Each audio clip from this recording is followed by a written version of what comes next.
I think the big thing with track and field is you have to be aware of your opponents and what their strengths are, but what you can't do is go start changing what you do. It's not like basketball or football where, okay, well, let's say in football I'm a running team, now I'm going to go out and pass the ball 30 times a game. It's not, you don't have that element to it, but you have to be aware of where your strengths are and where your opponent's strengths are.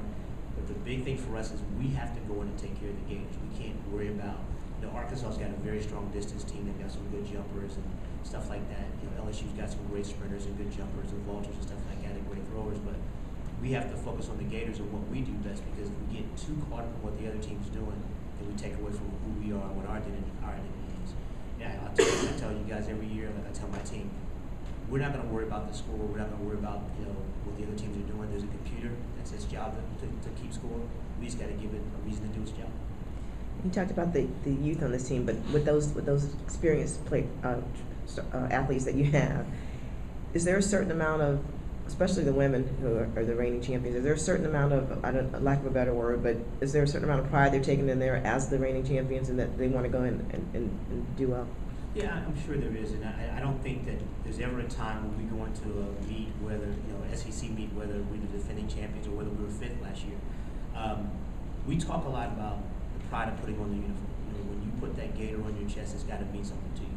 So for me, and for what we talk about in the program, it's not about defending something. We did that last year. It's about going in there and representing the University of Florida at a very high level. Anybody that puts the jersey on, anybody that's associated with this team, whether it's the trainers, program coordinator, Teresa LeGros, anybody that's involved with the program that's got that Gator on their chest this weekend, it's going to carry around a lot. Coach, this may be the event where Christian Taylor sort of announced his arrival, learning his freshman year, winning a couple events and jumping events. How far has he come since then, and does he like this event more than others, do you think? Well, Christian's kind of like I call him a primetime guy. He lives for the spotlight. He wants to always be at his best when it counts the most, and so we expect Christian to do what he always does and show up this weekend and do big things. And the great thing about Christian, he's got two teammates, and Will Clay and Omar Craddock, who push him to be great also. But I think the thing that you'll see with Christian this weekend is a great focus, a great amount of determination. But I think you'll see that from the whole team.